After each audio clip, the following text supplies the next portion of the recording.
কিসের গল্প শুনবি? মহাভারতের রাক্ষসের ভূতের না মহাভারতের। ওরে বাবা, চুপ কর তোরা। শোন, আজ আমি তোদের শকুন্তলা আর রাজা দুষ্যন্তর গল্প বলবো। মহাকবি কালিদাস মহাভারতের এই দুই চরিত্রকে নিয়ে অভিজ্ঞান শকুন্তলা নামে একটি নাটক রচনা করেছিলেন। প্রাচীনকালে কর্ণ নামে এক ঋষি ছিলেন। তার আশ্রম ছিল মালিনী নদীর তীরে। একদিন সকালে ঋষি কর্ণ আশ্রম থেকে বেরিয়ে মালিনী নদীর শীতল জলে স্নান করতে যাচ্ছিলেন। এমন সময় তিনি শুনতে পেলেন এক ছোট্ট শিশুর কান্নার আওয়াজ। কান্নার আওয়াজ শুনে ঋষি কর্ণ তো ব্যস্ত হয়ে উঠলেন। এদিক ওদিক তাকাতেই দেখতে পেলেন নদীর তীরে ঘাসের উপর শুয়ে আছে সেই ছোট্ট শিশুটি। কাছে গিয়ে দেখলেন সেই ছোট্ট শিশুটি একটি কন্যা। ঋষি কর্ণ সেই শিশু কন্যার দিকে এগিয়ে যেতেই সেই ছোট্ট মেয়েটিকে ঋষি কোলে তুলে নিলেন আর যোগ বলে মেয়েটির পরিচয় জানতে পারলেন। এ তো ঋষি বিশ্বামিত্র ও স্বর্গের অপ্সরা মেনকার মেয়ে। ঋষি বিশ্বামিত্র মেনকা দুজনে এই মেয়েকে ত্যাগ করেছেন। এই মালিনী নদীর তীরে ফেলে গেছেন তারা।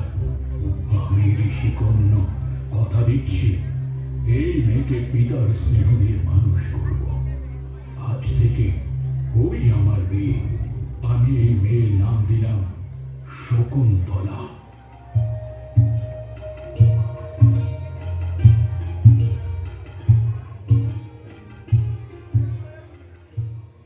ঋষি কর্ণের আশ্রমে শকুন্তলা ধীরে ধীরে বড় হয়ে উঠল।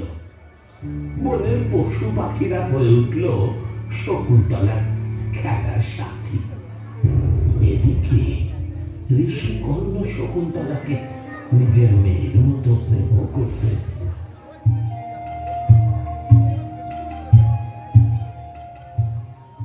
বাবা তুমি বসো, আমি নদী থেকে জল নিয়ে আসি।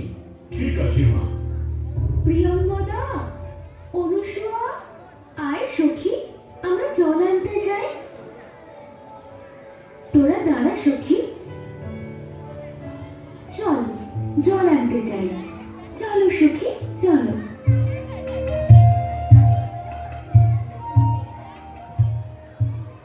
ঋষি কর্ণের আশ্রম থেকে বেশ কিছুটা দূরে ছিল হস্তিনাপুর রাজ্য। সেই রাজ্য ছিল সব দিক থেকে সমৃদ্ধশালী, আর সেই রাজ্যের রাজা ছিলেন দুষ্যন্ত। হস্তিনাপুরের রাজা দুষ্যন্ত ছিলেন বীর এবং পরাক্রমশালী। বীর শ্রেষ্ঠ দুষ্যন্ত বনে গিয়ে পশু শিকার করতে ভালোবাসতেন। একদিন তিনি শিকার করতে গেলেন, অথচ ভালো শিকার পেলেন না। তাই ভালো শিকারের আশায় এগোতে এগোতে পৌঁছে গেলেন ঋষি কর্ণের আশ্রমের কাছে।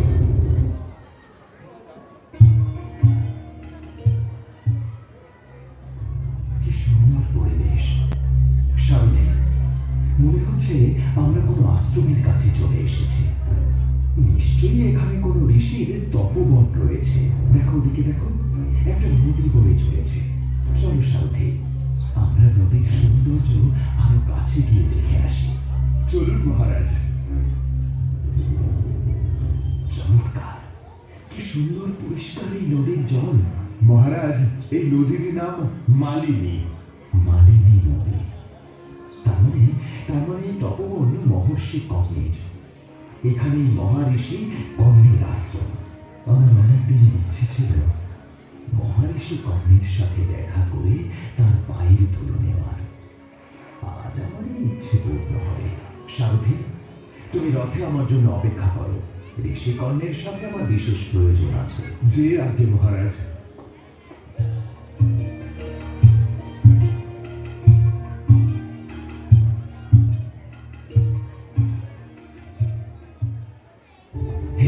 ঋষি, আমি আপনার সাথে দেখা করতে এসেছি। অনুগ্রহ করে আপনি আমাকে দেখা দিন। বাবার সাথে কেউ দেখা করতে এসেছেন বোধহয়। চল তো সখী, বাইরে গিয়ে দেখি কে এসেছে। হ্যাঁ চলো চলো। মহারিষি কর্ণ আছেন? আমি তার সাথে দেখা করতে চাই। আমি ঋষি কন্যের মেয়ে শকুন্তলা। বাবা আশ্রমে নেই। আপনাকে দেখে মনে হচ্ছে আপনি কোনো রাজ্যের রাজা। অনুগ্রহ করে আপনার পরিচয় দিন। আমি হস্তিনাপুরের রাজা দুষ্যন্ত শিকার করতে বেরিয়েছি। বনপথে ঘুরতে ঘুরতে এখানে এসে পৌঁছেছি। আর এই বনের মাঝে ঋষি কর্ণের আশ্রম দেখে আমি ঋষির কাছে আশীর্বাদ চাইতে এসেছি। আশ্রমে এখন তো বাবা নেই, তাই হে রাজন, আমার আতিথ্য গ্রহণ করুন। সখী অনুসূয়া, প্রিয়ঙ্গদা, রাজার আপ্যায়নের ব্যবস্থা করতে হবে। হ্যাঁ সখী, আমরা ব্যবস্থা করছি।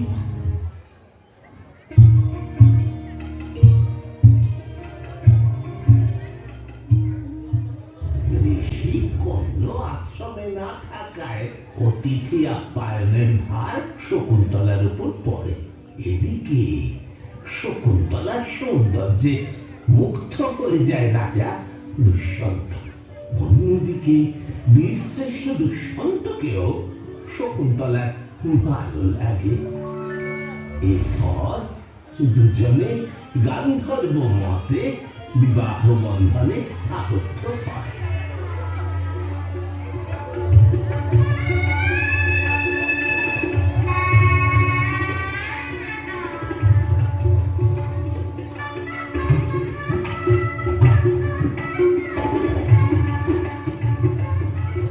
বিবাহের পরেই রাজা দুষ্যন্তর মনে পড়ল তাকে হস্তিনাপুরে রাজপ্রাসাদে ফিরে যেতে হবে। তাই বিদায় চাইতেই শকুন্তলা একেবারে কান্নায় ভেঙে পড়ল।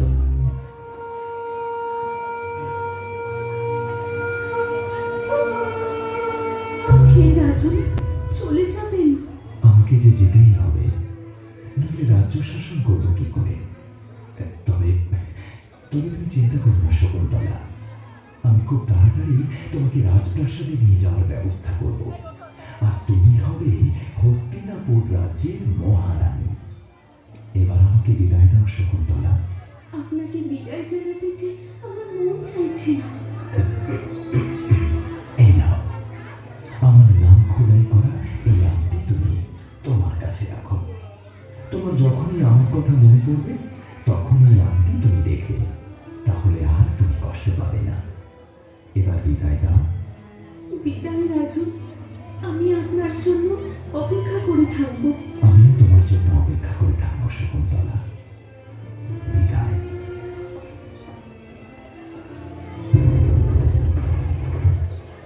শকুন্তলা, বাবা, মা শকুন্তলা, বাবা, আমি যোগ বলে জানতে পেরেছি তুমি হস্তিনাপুরের রাজা দুষ্যন্তকে বিয়ে করেছ। আমি খুব খুশি হয়েছি মা। হস্তিনাপুর খুবই সমৃদ্ধশালী রাজ্য। সে রাজ্যের মহারানী তুমি। রাজা দুষ্যন্ত বীরদের মধ্যে শ্রেষ্ঠ। আমি তোমাকে আশীর্বাদ করি মা। বাবা, তাই যেন হয়।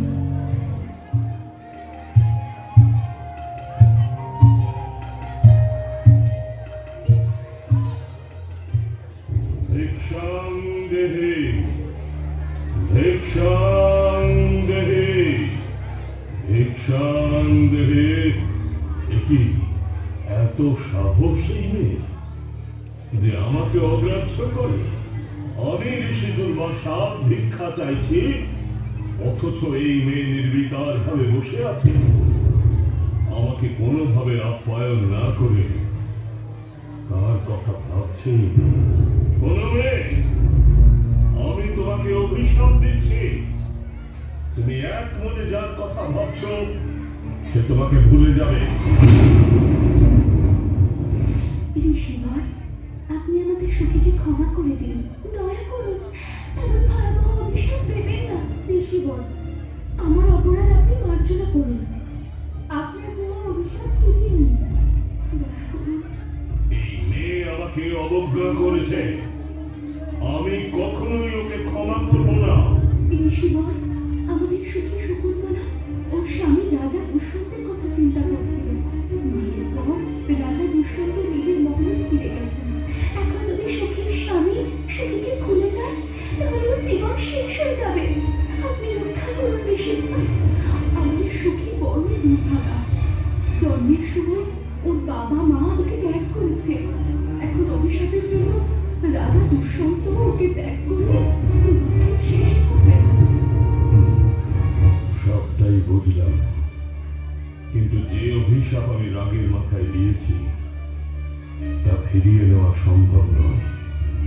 তবে আমি বলে যাচ্ছি, শকুন্তলা যদি রাজা দুষ্যন্তর কোন স্মারক চিহ্ন দেখাতে পারে তাহলেই এই অভিশাপ থেকে সে মুক্ত হতে পারবে।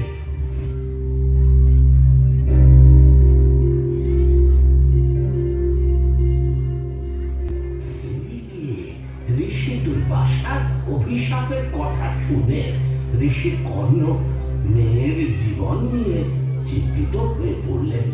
তাই তিনি শকুন্তলাকে রাজা দুষ্যন্তর রাজভবনে পাঠিয়ে দিলেন। শকুন্তলা দুষ্যন্তের রাজভবনের উদ্দেশ্যে রওনা দিল। বনের পথ, নগরের পথ এসব হাঁটতে হাঁটতে ক্লান্ত হয়ে গেলে শকুন্তলা শচী তীর্থের জলে স্নান করতে নামল।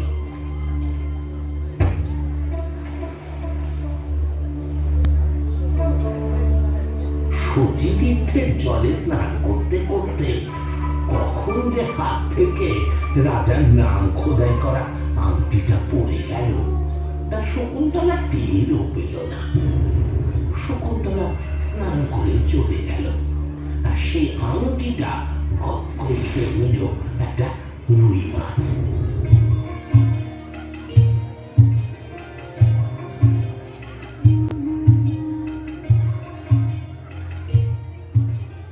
হে রাজন, প্রণাম গ্রহণ করুন। কে আপনি? কোথা থেকে এসেছেন? রাজন, আমি আপনার স্ত্রী শকুন্তলা। কে স্ত্রী? কে শকুন্তলা? আমি আপনাকে চিনি না। কি বলছেন কি আপনি? দুর্বাসা ঋষির অভিশাপের জন্য আপনি আমাকে চিনতে পারছেন না। আমি ঋষি কন্যের মেয়ে শকুন্তলা। আপনি আমার বাবা ঋষি কন্যের আশ্রমে গিয়েছিলেন, সেখানেই আমাদের বিয়ে হয়। আপনি বলেছিলেন পরে আমাকে রাজমহলে নিয়ে আসবেন। আপনি আপনার স্মারক চিহ্ন হিসেবে আপনার নাম খোদাই করা একটি আংটি দিয়েছিলেন। ওই আংটি দেখলে আমার কথা মনে পড়বে আপনার। আমার আংটি? কোথায় সেই আংটি? এই তো আপনার আংটি। এই তো, কোথায় গেল? আমার আঙুলে তো ছিল, আমি খুঁজে পাচ্ছি না কেন? মিথ্যেবাদী, তোর কাছে কোনো আংটি নেই। আমার তোর সাথে বিয়েই হয়নি, আর আমি তোকে চিনিও না। মিথ্যে কথা বলে আমার রানী হতে এসেছিস? বেরিয়ে যা মিথ্যেবাদী। হে রাজন, আমার কথা বিশ্বাস করুন, আমি মিথ্যাবাদী নই। আমাদের বিয়ে হয়েছিল। ঋষি দুর্বাসার অভিশাপে আপনি ভুলে গেছেন। বিশ্বাস করুন আপনি। প্রহরী, এই মিথ্যেবাদী মহিলাকে ঘাড় ধাক্কা দিয়ে বের করে দাও। আমার রাজ্যে যেন আর একে দেখা না যায়। বের করে দাও ওকে। না!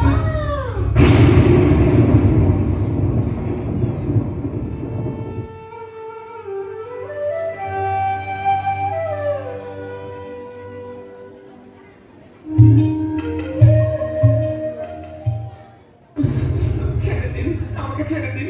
আমি কোনো অপরাধ করিনি, আমাকে ছেড়ে দিন। কি হয়েছে প্রহরী? জেলেকে ধরে এনেছো কেন? মহারাজ, এই জেলে আপনার আংটি চুরি করে বাজারে বিক্রি করতে গিয়েছিল। আমি ওকে হাতে নাতে ধরেছি। মহারাজ, আমি সামান্য জেলে মাছ ধরে সেই মাছ বিক্রি করে জীবিকা নির্বাহ করি। আমি চুরি করিনি। চুপ কর তুই। রাজার আংটি চুরি করার অপরাধে তোর মৃত্যুদণ্ড হওয়া উচিত। আর এখনো তুই মিথ্যে কথা বলছিস। প্রহরী সঠিক কথাই বলছে। আংটি চুরির অপরাধে তোমাকে মৃত্যুদণ্ড দেওয়া হবে। আমি চুরি করিনি মহারাজ, আমাকে ছেড়ে দিন। তাহলে বলো, এই আংটি তুমি কোথায় পেলে? মহারাজ, আমি একটা বড় রুই মাছ বিক্রি করবো বলে কাটছিলাম। তখন এই মাছের পেটে এই আংটিটা পেয়েছি।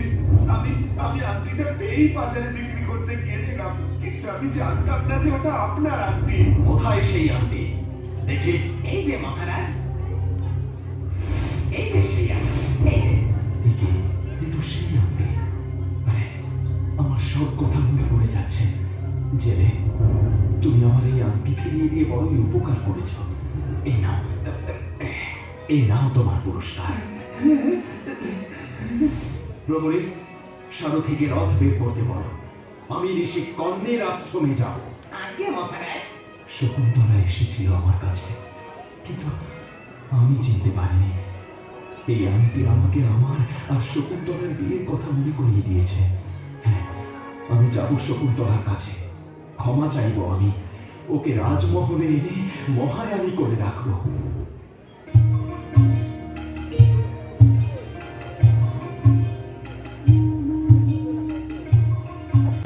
দাদু, তারপর কি হলো?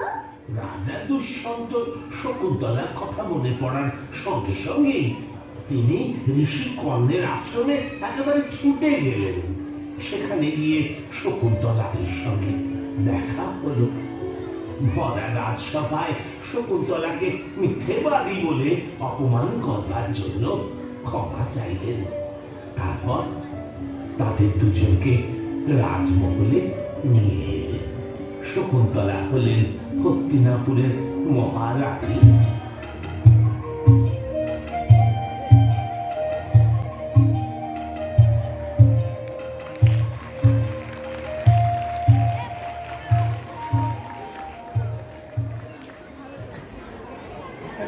পরিবেশিত হল মাঝের চরের বিদ্যার্থীদের পরিবেশনায়